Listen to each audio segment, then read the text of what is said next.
Começa agora um programa que traz tudo sobre o livro mais lido em todos os tempos. Apresentamos O Som do Livro.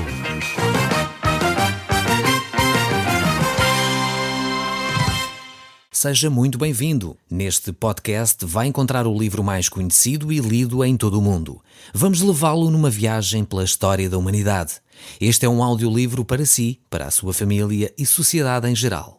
Contextualização e comentários de Paulo Chaveiro. Eu sou o Paulo Chaveiro e nós hoje estamos a estudar o capítulo 3 do livro de Colossenses que o apóstolo Paulo escreveu. Estamos na segunda parte desta epístola, onde vemos o apóstolo Paulo a tornar os ensinos que ele tinha dado mais teóricos em ensinos práticos. E nós vamos então ler a partir do início deste texto bíblico, a partir do capítulo 3, verso 5, para tentarmos dar um contexto daquilo que nós não terminamos, talvez, de falar tão adequadamente no último programa. Vejamos então o que o texto bíblico nos diz. Colossenses 3, verso 5.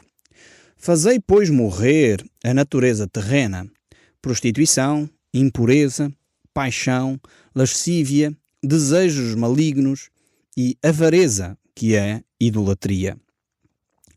Nós temos aqui, neste texto bíblico, uma listagem daquilo que são, de facto, as paixões da natureza humana. Talvez alguns de nós vamos pensar, bem, mas eu não sou assim tão terrível como aquilo que está aqui descrito. O apóstolo Paulo não está a dizer que todos nós temos todas estas coisas em simultâneo e em sempre na nossa vida. É óbvio que não é isso que ele está a dizer. Mas ele está a dizer que estas atitudes, de facto, estão presentes em cada um de nós. E ele não só aqui lista a totalidade, ou limita, fechando aqui uma listagem completa do que são os desejos da carne, de forma alguma, pois ele tem outras listagens nos outros textos bíblicos que nos levam a perceber a nossa natureza. E aqui o desejo é, de facto, que nós possamos entender, no fundo, um pouco o que é a nossa natureza terrena. Infelizmente, muitos de nós vivemos subjugados por vícios, sejam eles paixões, sejam de facto vícios que nos amarram e destroem, sejam talvez atitudes que muitas pessoas tiveram para connosco que nos vão subjugando. E cada vez mais tenho acompanhado situações que realmente revelam este tipo da natureza humana. Pessoas que têm abusado sexualmente de outras. Infelizmente a gente começa hoje a ouvir com alguma propriedade questões sobre pedofilia que chocam tanto a nossa sociedade, mas que infelizmente têm sido demasiadas vezes comuns na nossa sociedade. As estatísticas são de facto assustadoras quando nós pensamos nas pessoas que são abusadas sexualmente em crianças. Precisamos, sem dúvida alguma, tomar atitudes para que estas situações terminem na nossa cultura, terminem na nossa sociedade. E nós vemos aqui o apóstolo Paulo listar uma série de atitudes que nos chocam, mas que na realidade são fruto da natureza humana. Precisamos de concluir, terminar e erradicar esse tipo de comportamentos. O apóstolo Paulo, na carta aos Gálatas, que ele escreve no capítulo 5, ele dá ali uma listagem bem mais pormenorizada do que são os frutos da carne. Eu gostaria de ler esse mesmo texto que o apóstolo Paulo escreve, agora de uma forma mais alargada, mostrando aquilo que são os frutos da carne. Diz ele assim: digo, porém, andai no Espírito, e jamais satisfareis a concupiscência da carne. Porque a carne milita ou luta contra o Espírito, e o Espírito contra a carne, porque são opostas entre si, para que não façais o que porventura seja o vosso querer, mas sois guiados pelo Espírito. Não estáis sobre a lei, mas porém, se as obras da carne são conhecidas, elas são prostituição, impureza, lascívia, idolatria, feitiçaria, inimizades, porfias, ciúmes, iras, discórdias, dissensões, facções, invejas, bebedices, glutanarias e coisas semelhantes a estas, a respeito das quais eu vos declaro, como já outrora vos preveni, que não herdarão o reino de Deus os que tais coisas praticam. Começamos a ficar talvez mais assustados ao ler esta listagem. Começamos a pensar então, se calhar eu já estou incluído dentro desta listagem. Talvez não estou a viver na prostituição, talvez na impureza, se calhar. Talvez lascívia aqui não tem a ver com lexívia. Lascívia é uma mente impura também a nível sexual. Talvez os meus pensamentos na área sexual são, de facto, a caminhar para áreas que não são dignas. Idolatria. Idolatria o que é? É termos alguém no lugar de Deus. E às vezes a idolatria não é só ter um bezerro de ouro, como aconteceu no Velho Testamento. Às vezes a idolatria é eu ter uma imagem que eu vou venerar no lugar de Cristo. Vou venerar no lugar de Deus. Às vezes até pensando que estou a tentar comunicar com Deus através dessa imagem. E infelizmente o nosso país tem tido muito disto. Muitas das pessoas que nos escrevem, católicos que ouvem de facto o nosso programa de rádio, ouvem aquilo que a Bíblia diz, temos que concordar que aqui de facto a situação é difícil para nós.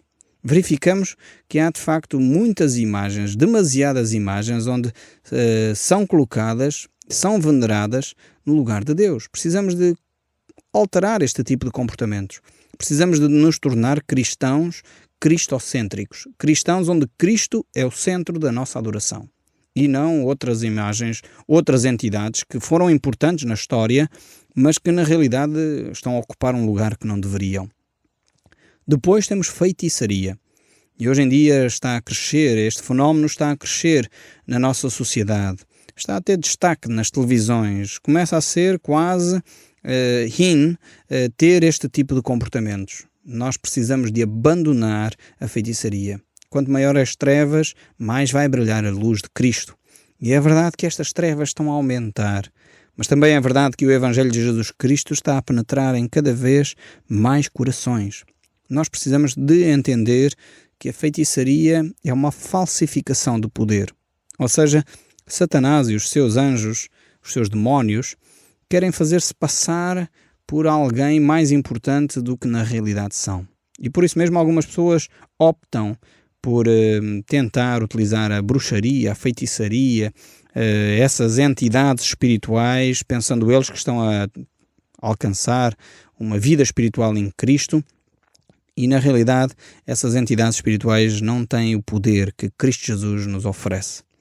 A verdadeira libertação acontece em Cristo Jesus. O verdadeiro poder está na pessoa de Cristo Jesus. Depois a listagem segue. Inimizades. Será que nós temos inimizades? Porfias, ciúmes, discussões, iras, dissensões, facções, invejas. Estamos nós a viver ou não este tipo de comportamentos? Bebedices, o que dizer do alcoolismo no nosso país? A maior parte das pessoas que vive debaixo da bebedice vai dizer, bem, eu não sou alcoólico. Mas infelizmente o alcoolismo tem destruído milhões de pessoas na nossa nação. Consta que há 1 milhão de alcoólicos no nosso país. E se essa estatística estiver certa, significa que pelo menos 3 a 4 milhões de portugueses são afetados por esta situação, por este vício. E se 3 a 4 milhões de portugueses são afetados, significa que uma larga percentagem da nossa sociedade está a ser subjugada por um vício que destrói a vida familiar, destrói a integridade das pessoas, destrói aquilo que nós somos na nossa essência. Tira-nos do sério, faz-nos fazer coisas que são disparatadas, faz-nos fazer e dizer coisas que são horríveis em relação àqueles que cruzam connosco. Precisamos de tomar uma atitude mais séria quanto às bebedeiras, quanto ao alcoolismo na nossa nação. E isso realmente, se há uma taxa tão grande de alcoólicos e de pessoas que são influenciadas pelo alcoolismo diretamente no nosso país, creio que seria útil os nossos políticos tomarem políticas que fossem auxiliar as nossas famílias do nosso país. Fossem medidas que pudessem auxiliar as nossas famílias a sair desta situação. Criar grupos de ajuda para retirar estas pessoas da escravidão que o alcoolismo produz. Realmente são áreas de fraqueza da nossa cultura. Glutanaria e coisas semelhantes a estas, diz o apóstolo Paulo, a respeito das quais eu vos declaro, como já outrora vos preveni, que não herdarão o reino dos céus os que tais coisas praticam. Então ele é muito severo quanto à forma de viver. Mas ele também diz, logo neste mesmo capítulo 5 de Gálatas, e nós estamos aí, no versos que se seguem, no verso 20 em diante, ele diz: mas o fruto do Espírito é. Então, em oposição a andar na carne, há uma atitude que é viver em Espírito. E o fruto desse Espírito, o fruto da comunhão com Deus, é amor, alegria, paz, longanimidade, benignidade, bondade, fidelidade, mansidão, domínio próprio. Então aqui está uma série de características que revelam o caráter de alguém que é íntimo de Deus. A minha pergunta é para você poder avaliar se a sua caminhada espiritual hoje você está mais próximo de Deus ou mais distante. Eu creio que aqui o livro de Gálatas nos dá um bom termómetro para nós medirmos a nossa relação espiritual, a nossa relação com Deus. Se você hoje ama mais as pessoas que cruzam consigo do que há um mês atrás, está no bom caminho. Se você hoje é mais alegre do que há um mês atrás, você está no bom caminho. Se você hoje tem mais paz interior quando surgem situações de tensão, está no bom caminho. Se você é mais paciente, longânimo é essa ideia de paciência. Se você hoje é mais paciente do que há um mês atrás, você está a caminhar com Deus. Você é mais benigno, mais bondoso, age com mais bondade para com os outros. Você hoje é mais fiel. Aqui fidelidade é um assunto que daria uns quantos programas só para falar da fidelidade.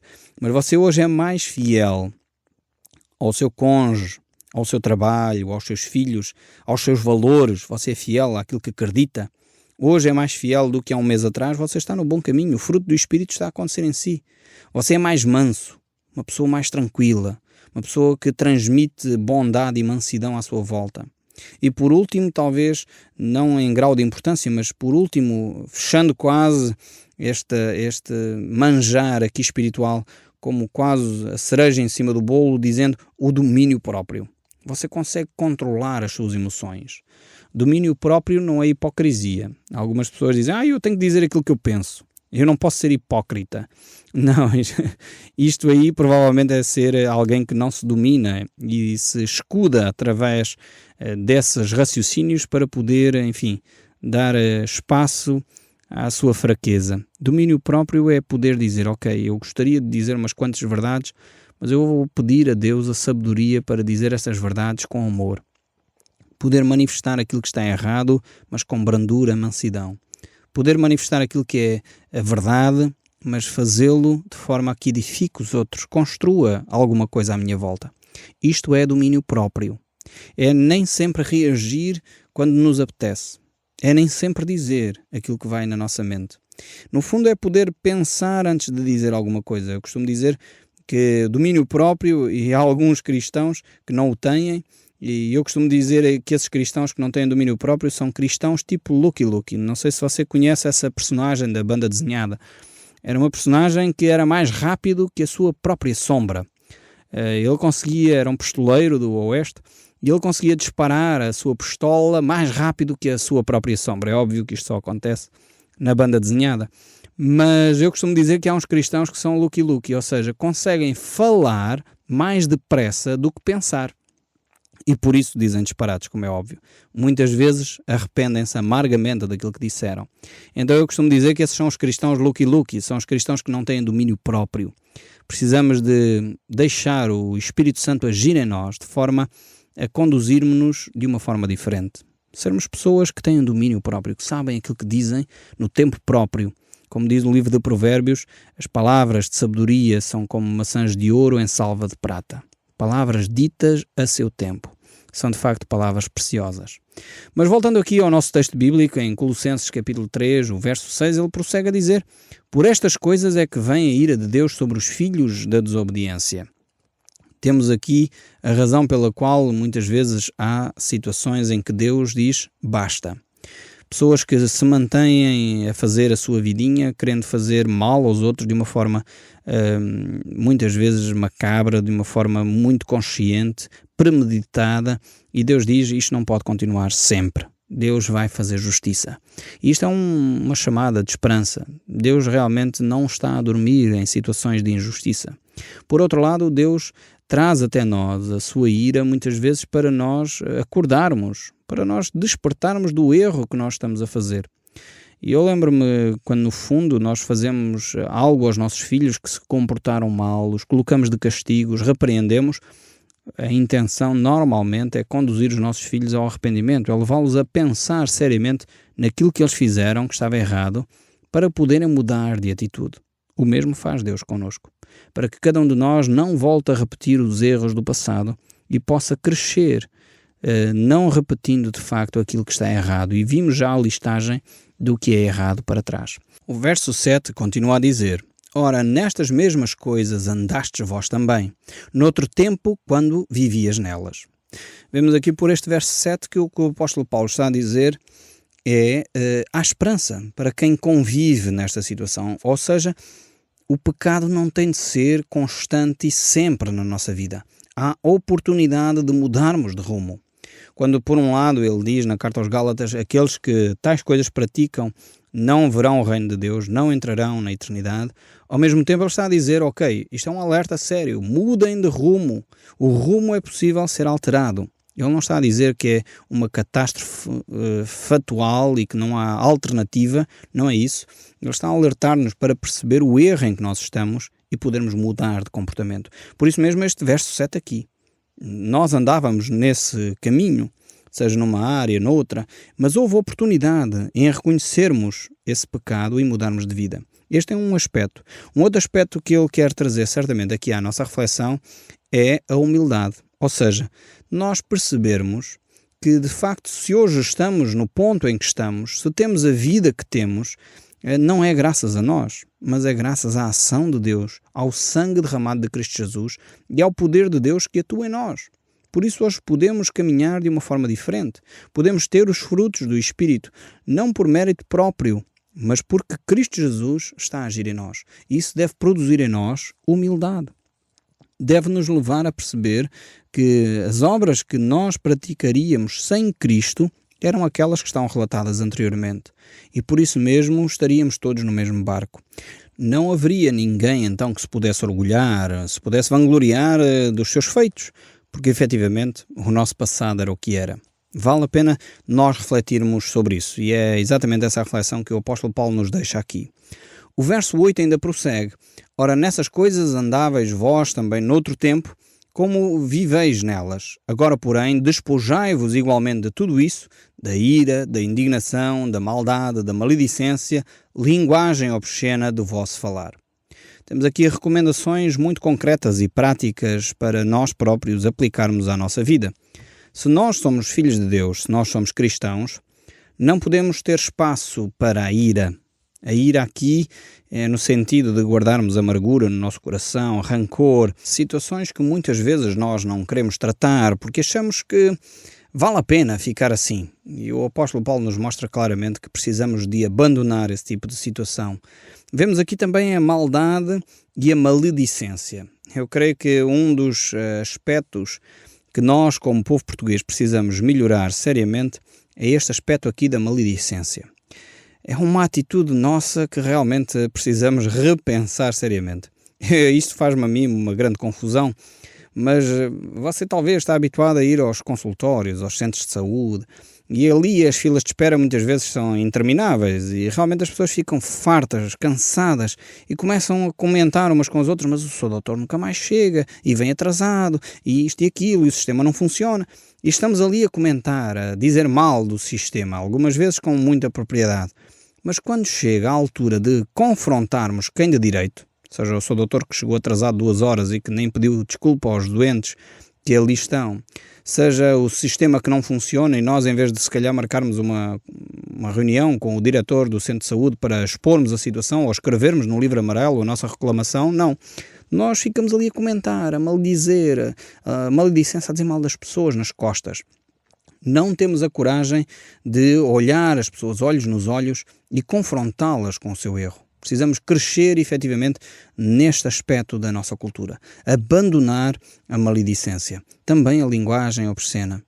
Ainda há pouco tempo estava com os meus filhos ali a passear no Parque das Nações, ali em Lisboa, e fiquei horrorizado. Um senhor com talvez 60 anos, ali mesmo ao lado das crianças, a dizer palavrões e mais palavrões, e não tinha o mínimo de cuidado de perceber que estavam ali crianças. Precisamos abandonar esse tipo de comportamento de linguagem obscena, linguagem suja, que precisa ser também resgatada por Cristo. Precisamos mudar o nosso comportamento, a nossa maneira de falar. O verso 9 aqui do nosso texto prossegue a dizer: não mintais uns aos outros, uma vez que vos despistes do velho homem com os seus feitos. Aqui temos então esta atitude de caminharmos na verdade. Jesus Cristo é a verdade. O pai da mentira é Satanás, a Bíblia diz isso muito claramente. Por isso precisamos de revestirmos-nos deste novo homem. Precisamos de caminhar numa atitude completamente diferente, uma atitude que dignifica o nome de Jesus Cristo. Este novo homem é transformado pela pessoa de Deus, à imagem e à semelhança de Deus. É por isso que o apóstolo João escreve aquele comentário de Jesus Cristo quando ele está entre nós, em que Jesus fala acerca de servirmos a Satanás com as nossas palavras. E ele diz assim, eu vou ler este texto, João capítulo 8, verso 42 em diante. Replicou-lhe Jesus: se Deus fosse de facto vosso Pai, certamente me havíeis de amar, porque eu vim de Deus, e aqui estou, pois não vim de modo próprio, mas Ele me enviou. Qual a razão? Qual a razão porque não compreendeis a minha linguagem? É porque sois incapazes de ouvir a minha palavra. Vós sois do diabo, disse Jesus, e ele é o vosso pai, e quereis satisfazer-lhes os desejos. Ele, Satanás, foi homicida desde o princípio e jamais se fundou na verdade, porque nele não há verdade. Quando ele profere a mentira, fala do que lhe é próprio, porque é mentiroso e pai da mentira. Vemos aqui a razão pela qual nós devemos afastar-nos da mentira, daquilo que destrói efetivamente o nosso caráter. Seguir a Cristo é seguir a verdade. E nem sempre é fácil seguir a verdade. Mas precisamos, sem dúvida alguma, abandonar essa atitude de mentir, de dizer aquilo que não é correto. O verso 11 ainda prossegue: aonde não pode haver grego, judeu, circuncisão nem incircuncisão, bárbaro, ou cita, escravo ou livre, porém em Cristo é tudo em todos. Vemos que realmente Cristo Jesus veio para transformar a nossa vida. Não há espaço para racismos, não há espaço para elitismos, não há espaço para estatutos sociais. É necessário percebermos que Cristo é transversal à cultura, é transversal às etnias, é transversal ao estatuto social. Cristo Jesus veio para restaurar. O Som do Livro, uma produção da Rádio Transmundial de Portugal.